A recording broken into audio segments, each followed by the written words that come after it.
Sveiki, šiandienos Top Zone video apžvalga Nokia Lumia 800. Taigi tai yra labai kompaktiškas aparatas, ką vis rečiau matome konkurentų modeliuose. Lumia naudoja vientiso plastiko korpusą, kas reiškia, kad telefonas yra labai tvirtas, nesilanksto, nekliba, nebarška ir taip pat neturi jokių nelygumų, kuriuose galėtų kauptis nešvarumai.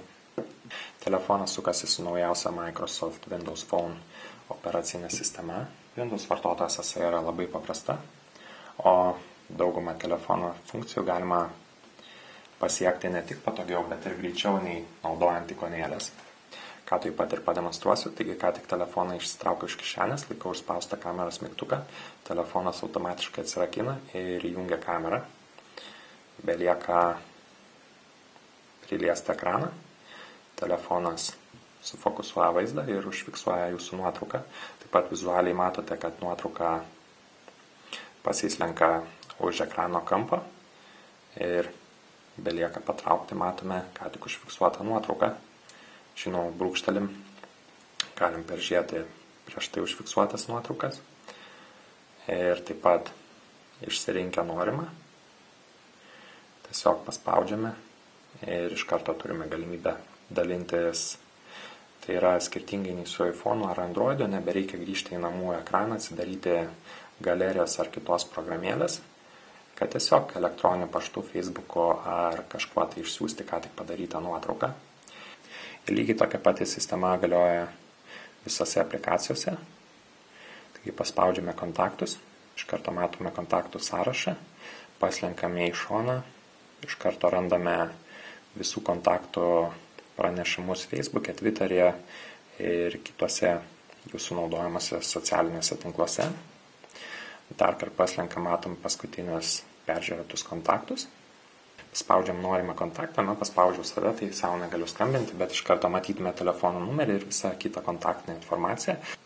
Paslenkam į šoną, matome naujausius pranešimus tam kontaktui. Dar kartą paslenkam į šoną, matome kontakto veiklą socialiniuose tinkluose. Dar kiekvieną programą galim prisikabinti prie namų ekrano. Ir taip pat, pavyzdžiui, orų programėlė namų ekrane iš karto rodys jūsų mieste esamą orą. Užrašų programėlė paskutinius užrašus ar kalendorijoje matytumėt susitikimus, kurie bus artimiausiu metu. Telefonas turi suderinamumą su Microsoft Xbox konsolė. Taigi iš karto matote savo avatarą. Galite peržiūrėti achievementus ar keisti avataro aprangą, taip pat susisiekti su draugais, matyti gautas žinutes. Taip pat panašu, kad telefone esantys žaidimai palaiko Xbox achievementus ir leidžia kaupti bendrą gamer score. Dar įdomi programėlė yra Xbox Companion. Taigi jį turėtų leisti telefoną sujungti su žaidimų konsolė. Štai telefonas prisijungia prie konsolės. Ir iš karto matome konsolė įdiegtus žaidimus. Galime vienu paspaudimu juos paleisti ekrane. Telefone atsirado nuotolinis pultas.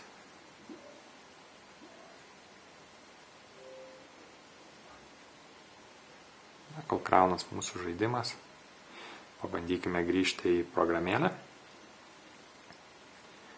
Taigi turime Microsoft pasiūlymus, galim naudotis Bing paieška ir vėlgi grįžtam į savo žaidimų langą.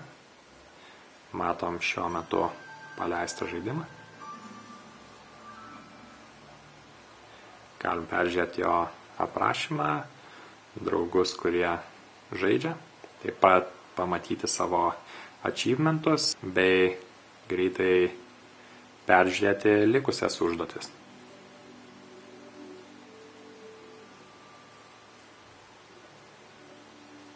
Populiarusis Angry Birds veikia multitouch.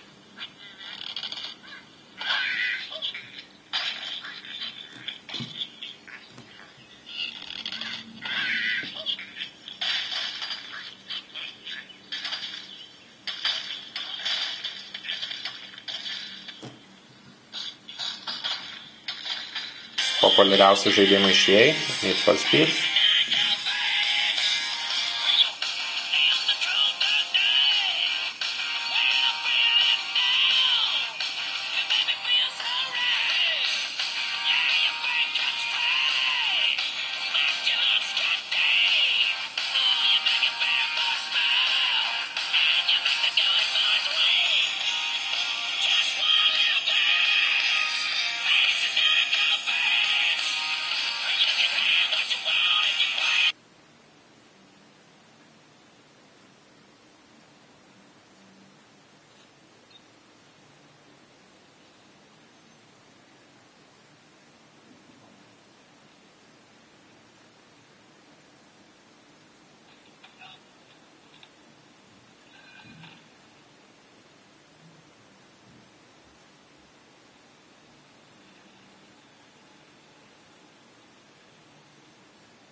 Na ir dar pasižiūrėkime kitas programėlės. Interneto naršyklė.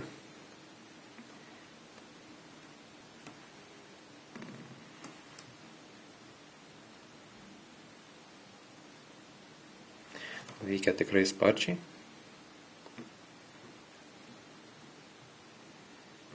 Automatinis teksto formavimas.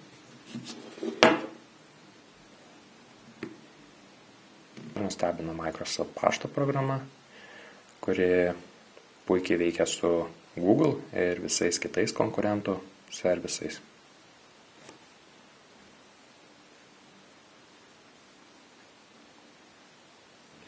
Toliau Microsoft Office. Užrašai, dokumentai nuo Word, Excel iki PowerPoint'o. Taigi Microsoft Word'as, galimybė redaguoti dokumentus, žadintuvas. Iš karto žadintuvo skambėjimo laiką matote namų ekrane. Nuotraukos. Taigi nuotraukos iš kameros. Jūsų mėgiamiausias, taip pat visas srautas iš Facebook ir kitų tinklų. Programėlės nuotraukom redaguoti, taip pat galimybę rūšiuoti pagal datą arba nuotraukose esančių žmonės. Microsoft Zune muzikos ir video parduotuvė.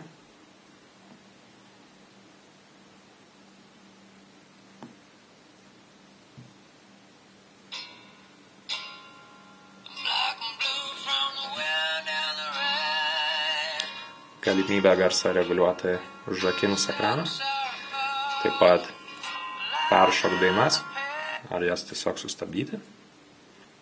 Pasinaudokim telefono multitasking ir keliaukim į Internet Explorer interneto naršyklę.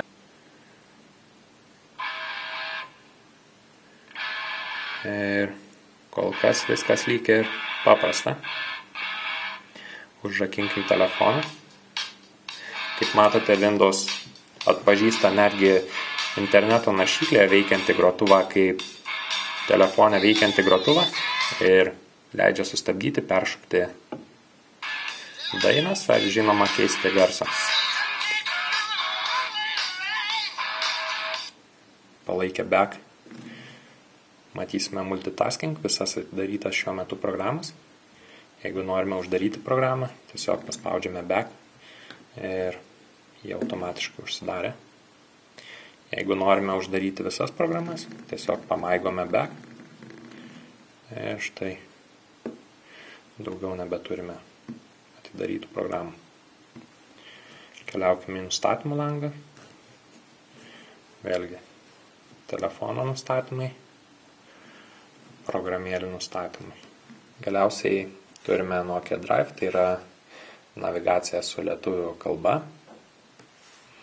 Ir jos privalumas yra tas, kad galime ieškoti vietos ne tik pagal gatvę ir adresą, bet įrašyti tiesiog vietos ar ieškomos parduotuvės pavadinimą.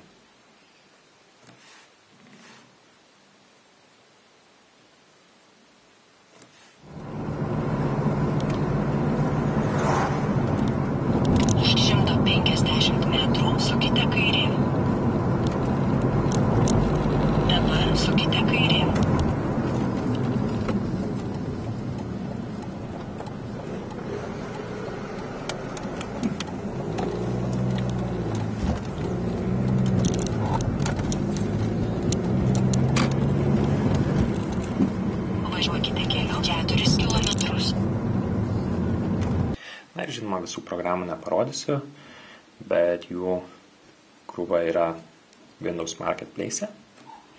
Nokia turi savo kolekciją, siūlo populiariausias programėlės nuo Nokia Drive navigacijos iki Nokia Music ir daugelio kitų. Žinoma, turime žaidimus. Ir vėlgi peržiūrėti populiariausius, nemokamus ar naujus, labai paprasta, užtenka brūkštelt pirštu per ekraną.